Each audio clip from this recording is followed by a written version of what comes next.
یہ دن بھر کی ساری کوفت اور مشقت کے باوجود میرے حبیب راتوں کو میرے ساتھ باتیں کیا، راتوں کو ذکر کیا۔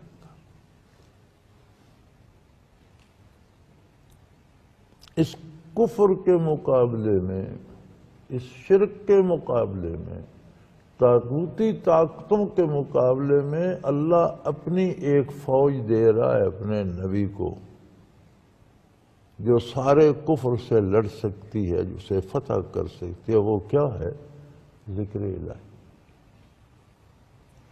جسے ذکر نصیب ہو جاتا ہے وہ اپنے نفس سے بھی لڑ سکتا ہے، ماحول سے بھی لڑ سکتا ہے، اور معاشرے کا مقابلہ کر کے دین پر قائم رہ سکتا ہے۔ اور اگر کوئی ذکر بھی کرتا ہے اس میں وہ نہیں تو پھر وہ ذکر نہیں کرتا، اس لیے کہ ذکر کے لیے مقصد کا خالص ہونا شرط ہے۔ ذکر محض اللہ کی رضا کے لیے کیا جائے۔ اگر ذکر اس لیے کرتا ہے کہ لوگ مجھے پارسا سمجھیں، ذکر اس لیے کرتا ہے کہ مجھے کشف ہو جائے، عجیب و غریب چیزیں میں دیکھوں، ذکر اس لیے کرتا ہے کہ مجھے غیب کی خبریں آنے لگیں، تو ذکر نہیں کرتا۔ اس میں یہ انقلاب نہیں آئے گا، اس میں یہ قوت نہیں ہوگی۔ ذکر کرتا ہے اللہ کی رضا کے لیے، پھر ذکر از خود نہیں ہوتا، نبی کو اللہ عطا کر رہا ہے، جو ذکر کا حکم دے رہا ہے وہ ذکر کی کیفیت بھی دے رہا ہے، ذکر کا طریقہ بھی سکھا رہا ہے۔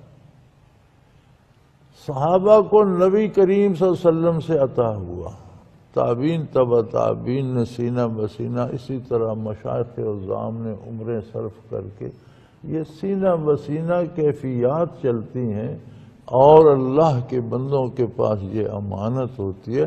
یہ جو ہمارے ہاں مسلمانوں میں پیر مرید کا تصور ہے، اس کی بنیاد اسی پر ہے کہ پیر وہ ہے جس میں وہ قوت ہو اور اسے آگے دینے کی استعداد بھی رکھتا ہو۔ بعض حضرات حاصل کر لیتے ہیں لیکن اتنی ہوتی ہے کہ اپنے لیے ہوتی ہے، اتنی قوت نہیں ہوتی کہ کسی دوسرے کو بھی دے سکے۔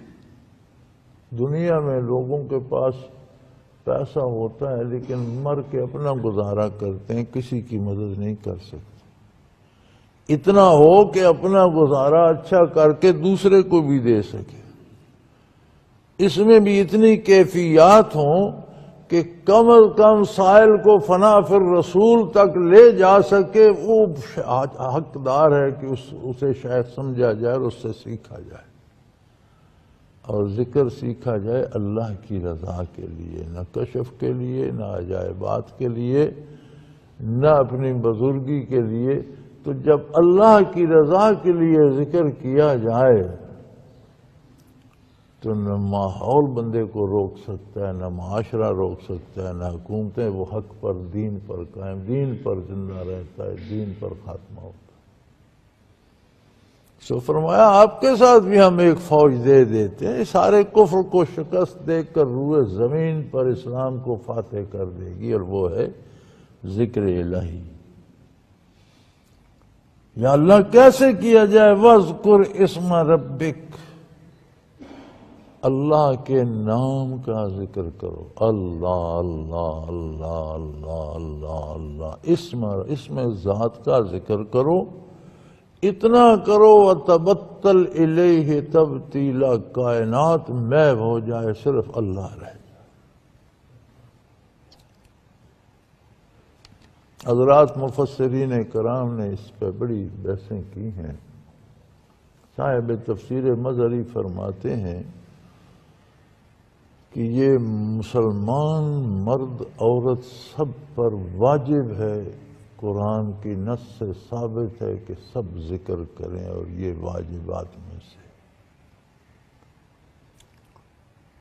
معارف القرآن میں مفتی محمد شفیع رحمۃ اللہ تعالی علیہ فرماتے ہیں کہ بعض علماء نے صرف اللہ اللہ کا ذکر کرنا، اس میں ذات کا ذکر کرنا بدعت لکھ دیا، لیکن انہیں ٹھوکر لگی ہے۔ یہ تو اس آیت کریمہ میں حکم دیا جا رہا ہے۔ تمام عبادات کے اوقات مقرر، طریقے مقرر، تعداد مقرر۔ زکوٰۃ فرض ہے صاحب نصاب پر ایک خاص مقدار، نماز فرض ہے اپنے وقت پر مقرر تعدادیں، رکعتیں، تعداد مقرر۔ حج فرض ہے صاحب نصاب پر، اس کے ارکان مقرر، زندگی میں ایک دفعہ فرض۔ رمضان فرض ہے جس میں روزہ رکھنے کی طاقت ہو، اس میں ایک مہینہ 29 کا ہو یا 30 کا۔ سب جتنے فرائض و واجبات ہیں ان کی تعداد معین، اوقات میں۔ نماز کے لیے وضو شرط، زکوٰۃ کے لیے نصاب شرط، حج کے لیے نصاب شرط۔ ذکر ایسی عبادت ہے جس کے لیے نہ کوئی وقت ہے، نہ تعداد ہے، نہ وضو ہے، نہ غسل ہے، نہ کوئی حالت ہے، نہ کیفیت ہے۔ ہر حال، ہر وقت، ہر جگہ ذکر کرو۔ قیاما وقعودا وعلی جنوبہم الذین یذکرون اللہ قیاما وقعودا وعلی جنوبہم۔ کھڑے ہو ذکر کرتے ہیں، بیٹھے ہو ذکر کرتے ہیں، لیٹے، ہر حال میں ذکر کرتے ہیں۔ اللہ اللہ اللہ ہر حال میں جاری رہتی ہے، اللہ ہر دم نکلتی رہتی ہے۔ حضور اکرم صلی اللہ علیہ وآلہ وسلم کے بارے ارشاد ہوا کہ آپ ہر آن، ہر حال میں ذکر کرتے تھے، علی کل احیانہ، ہر حال میں ذکر کرتے تھے۔ علماء تفسیر فرماتے ہیں کہ بیت الخلاء میں ذکر نہ کرنا حضور سے ثابت ہے۔ ذکر لسانی جو ہے، زبانی اللہ اللہ کرنا، جب حضور بیت الخلاء رفع حاجت کے لیے تشریف لے جاتے تھے تو زبانی ذکر نہیں فرماتے تھے اس حالت میں، یہ ثابت۔ تو ذکر کا تو انقطاع نہیں آتا۔ اس کا مطلب ہے مراد ذکر قلبی ہے، جو کسی حالت میں بھی قلب کی دھڑکن بند نہیں ہوتی، بند ہوتی ہے تو موت آ جاتی۔